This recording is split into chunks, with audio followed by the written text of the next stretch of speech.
Well, hello everyone and welcome to another absolutely beautiful day here in the MIgardener garden. Hopefully you all are going to enjoy this episode. This one is going to be a complete growing guide on Brussels sprouts. This has been one of our most requested growing guides for this year, and I wanted to make sure that they were ready to really show. That's why it's taken a while to get to this episode, because really Brussels sprouts are a brassica, much like broccoli and cauliflower and cabbage, and we have growing guides on those that pertains to Brussels sprouts as well. So I'm going to go very quickly through that episode, or through that part of the growing guide, getting it to this stage, because it is a very easy one to grow, and we have lots of videos that go more in depth in growing brassicas. But there's one specific step to getting Brussels sprouts to grow that does not apply to the other ones, because they're just, they're unique, like all vegetables are, but these are a little exceptionally unique because it takes one extra step. So what we want to do first is talk about nutrients, sunlight, water, soil, stuff like that we talk about in all the growing guides, because I want it to be a complete growing guide.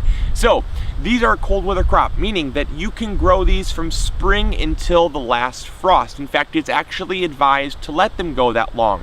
Brussels sprouts are a very long-term grow. They do not mature very quickly. We're talking 110 to 130 days for Brussels sprouts, solely for the fact that you want to get the plant built up. This is a huge plant, by the way. This is a massive Brussels sprout plant, and the leaves on this thing are just insane. So looking really good, but you want to give it a long time to mature. Next thing you want to do is you want to give it between 5 and 7 hours of sun. I find that the more sun you give it, the bigger the plant will get, and the faster it will start to produce Brussels sprouts. That means the faster it starts producing Brussels sprouts, the larger they will get, because Brussels sprouts are actually side shoots, and I'll show you what I mean in a second. Brussels sprouts grow in between the leaf nodes of your Brussels sprout plant. So the taller you can get it, the more Brussels sprouts you can get. And obviously the sooner the Brussels sprouts start forming, the bigger they get. So if you have a really tall, really early plant, you're gonna get a bountiful harvest of Brussels sprouts. Now, what I will say is that they are nitrogen hogging. These are some of the most nitrogen hogging plants in the garden. You gotta give them nitrogen. If you don't, they're not going to produce the nice green leaves. They're not gonna grow as fast. They're not gonna produce the Brussels sprouts, which you are obviously eating. So lots of nitrogen. We give that Trifecta Plus just so we can do everything in the garden. It loves it. What we do is we also follow up midway through the season. We don't do this typically because Trifecta actually feeds all season long, but we like to keep the really high potent nutrients, the fast acting ones, in the soil for these. So we'll actually come back about mid-season, around mid to late July, and follow up with some more Trifecta to get these plants boosted again. So we actually feed these twice a year here, and it absolutely loves it. So the next thing is the soil type. You want a very loose, well-draining soil, but you don't want it too loose, because these are brassicas, and brassicas are very prone to clubroot. We talk about this a lot, very much in depth in the broccoli growing guide that we've done, because clubroot plagues both the cauliflower, broccoli, and cabbage, as well as the Brussels sprouts, all the same. The way to alleviate that is by packing down the soil. When you plant your plants, you want to pack down the soil. Whether you're starting from seed or from start, you want to press the soil down.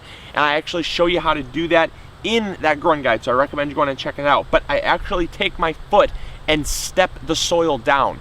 If you have the right type of soil, it won't actually compact to the point where it's harmful for the plant. It will just get rid of those air pockets, which are one of the ways that plants can contract clubroot. So there's that. Now the next thing is watering. We really do not water that often here in the garden because we use what's called Coir Gardening. I've got a couple videos coming up on that, and Coir Gardening is essentially where we dig a trench about 8 to 10 inches deep, fill it with straw, rotting straw, and then pile it back up and plant on top of that. And what it does is it holds in that moisture. So we don't have to water that often. If you use that method, I don't think you'll have to water as often either, depending on your climate and your location. But I think we also got rain here too. The water that the Brussels sprouts did get is just rainwater. and we did water in the early season as well, to kind of charge the core of the Coir Gardening, the beds. And so we did water, and I would have to say maybe like a half a gallon a week if I was being honest. So not that much water at all, and the plants are doing fine. So now we've talked about all those, I want to talk about and spacing. Spacing is a little important just because you don't want them to get powdery mildew or rot. And the thing is that the plants, they look very close together here. That's just because they've grown up very close. We grow very high intensity here. The high intensity gardening method is by far the most productive method, but you have to be careful not to space them too close, because otherwise you're going to actually end up hurting your plants. So we've spaced ours about, I'd say 10 inches apart, no more than that. Yeah, right about 10 to 11 inches, I guess, to be fair. So that's spacing. Now, I want to talk about the specific step here because it's very important and it's very crucial to getting your Brussels sprouts to form. So come on in close, I'll show you what Brussels sprouts are when they're just teeny tiny and what they look like, and how to get them to start forming, because there's a very simple tip that I know all of you will be able to benefit from that are looking to grow your Brussels sprouts. Come on in close, check this out. Now, general rule of thumb is about 50 to 60 days before your first frost you want to do this. So if obviously you've waited later, that's fine. You might not get as large Brussels sprouts, but the general rule is about 50 to 60 days. And what that basically does is it signals to the plant that it is in shock, and it is going to come under shock by leaf removal. And what you want to do is you want to come through here and just snap these leaves off. Snap them off. Don't snap too close to the stem because you'll break those Brussels sprouts. I typically break about a ½ inch away from the stem, and essentially where the plant naturally breaks. I grab it here and bend it, and wherever it breaks, that's where I let it break. And you want to break them all the way up the plant, leaving just the top, I guess the top 2-3 inches of leaves. And so you can see there's a couple little tiny Brussels sprouts there, but those are too immature to form anyways. So I leave those, and this produces energy for the plant. This still allows the plant to stay alive. And so I figured I'd close by this plant that I did about 30 days ago or so. And so we were a little bit late in the game for those plants over there, but I did this plant about 30 days ago, and you can see that the Brussels sprouts are about double in size. So I definitely think that that we're going to have some nice Brussels sprouts this year. This plant was exceptionally large, as you can see, and man, I love Brussels sprouts. Braised in some red wine, it's just the way to go, and man, just nothing beats the flavor. So hopefully you all enjoyed. Hopefully you all try Brussels sprouts. I think it is something that gets a really bad rep because you cannot taste them frozen.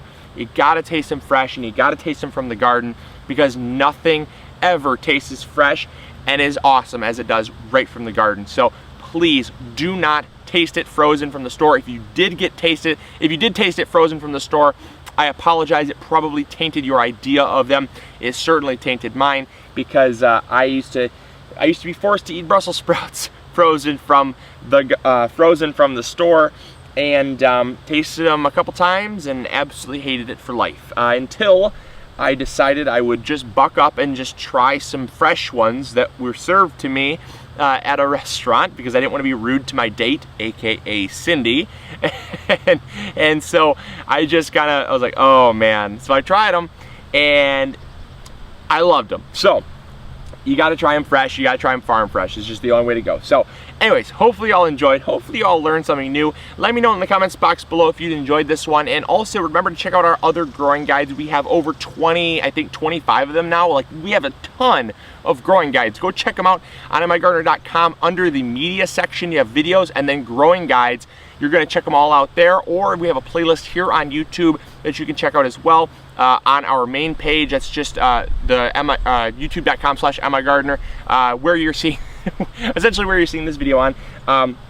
Go there, we have a playlist, and it's somewhere on the homepage there, and you can find it, and it will hopefully help you out grow more food at home, have more fun doing it, and grow more food successfully. All right, I'll catch you later. Remember to grow bigger, go home. See ya. Bye.